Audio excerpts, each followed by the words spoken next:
Hello and welcome to today's episode of One Man and His Whiteboard. Today we're going to be talking about IP subnets.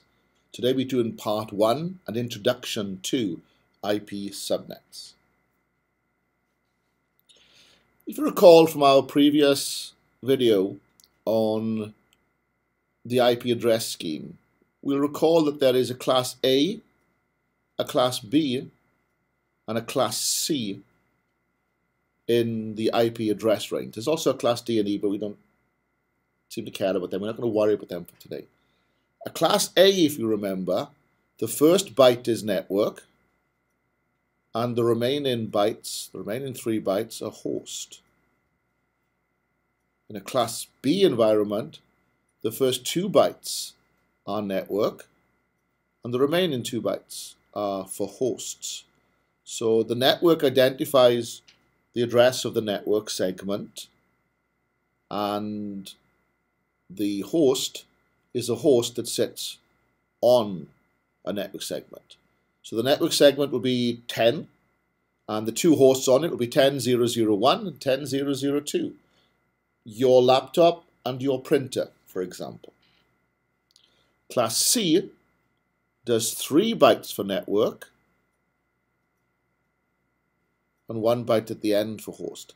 So as you can see, class A is a small number of networks, but you can have lots of hosts on every network. Class C is a large number of networks, but you can have a small number of hosts on every network. And B is kind of halfway in the middle. Now remember, we signal or we signify to the routers, the network itself, and to the observer what is what by use of a network mask. So wherever we have a network field, we put 1s in the mask, and wherever we have a host field, we put 0 in the mask. So 1, remember, is the network, 0 is the host. And of course, all zeros will be 0. Nice and simple. So 8 zeros is 0. 8 ones, and remember, I always break them down into little groups of 4. I kind of did that with the lower one, it just doesn't seem so visible. I break them down into little groups of 4 because it's easier to see them.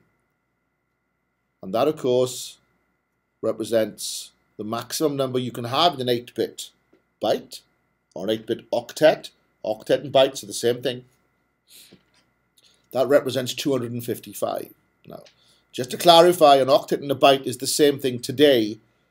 The concept of a byte back in the olden days could be used to be a different number than 8. Today, a byte is a standard 8 bits. That's why quite often you see data comms engineers, network engineers talking about octets. It's a grouping of 8 bits. Okay. So A, B, and C.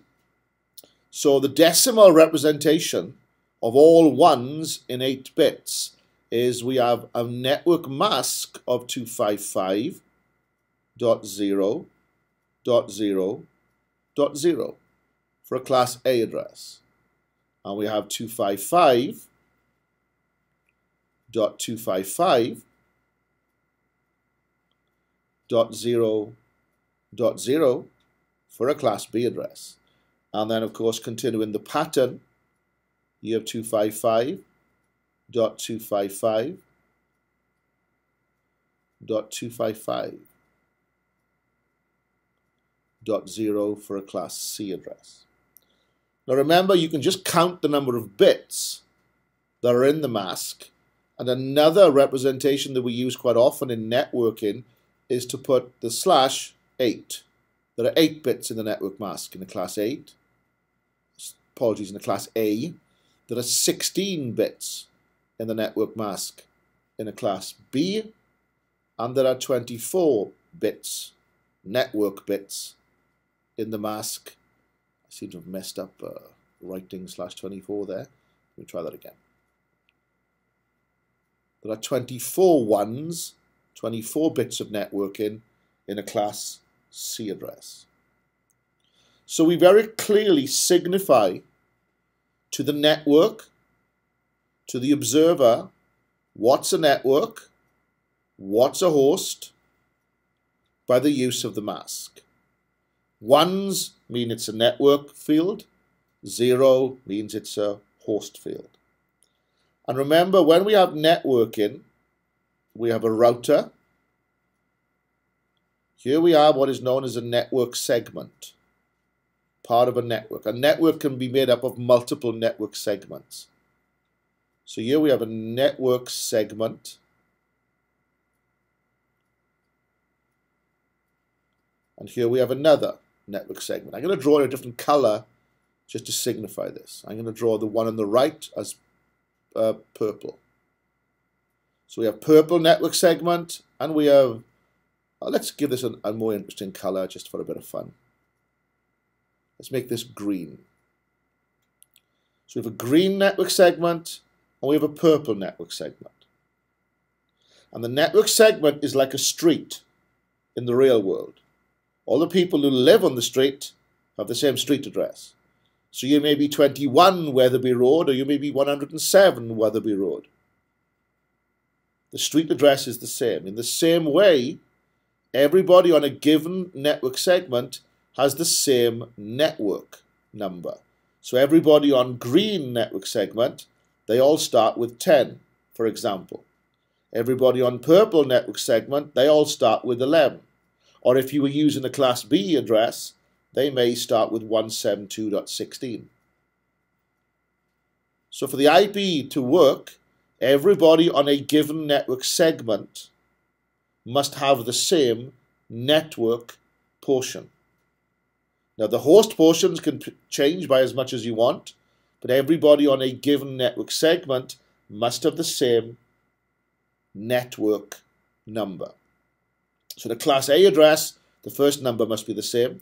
In a class B address, the first two numbers must be the same. In a class C address, the first three numbers must be the same.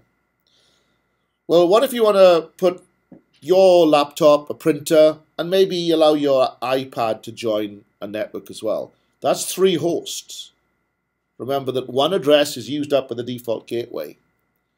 Well, if you allocate a class A address, you'll have an awful lot of wastage, because you can have 256 by 256 by 256 hosts. Well, let's just analyze that for a second. Remember that putting all zeros in the host field signals a network. So if I want to talk about the network 10, I'll write down 10. Then in the host field, I'll put down all zeros. So don't get confused here. A 1 in the mask signifies that that field is a network field. But if I want to talk about a network, for example, network 10, I will zero out all the hosts. So when you say 10.000, everybody understands that you're talking about network 10. And if you notice here, it's common practice on network diagrams to only write down the network portion. So everybody assumes this is 10.000 and this is 11.000 or 172.16.00. You don't need to put in the zeros. Some people may put the /8 at the end to signify that there's 8 bits in the network. And here, of course, we'd put a /16. So when I say 10, I'm implying 10.000. So we can leave out the hosts. It makes the diagram look a little less cluttered. So if you put a 0 in all the host fields, then that means that you're talking about the network. And of course, if you put all 1s in the host field, that means you were referring to everybody. And I want to clean up something here. A lot of people, sometimes when I'm talking about subnetting, they'll see me write down 10.0.1.0. Oh, Phil, you're supposed to keep zeros for the host fields. No, you put zeros in all the host fields, or you put 1 in all the host fields. So if I had 10.0.0.0, all the host fields, the host bytes, the host bits, are 0, that represents the network 10. If I wanted to put a broadcast so everyone gets a packet, I'd use 10 dot all ones in every bit field.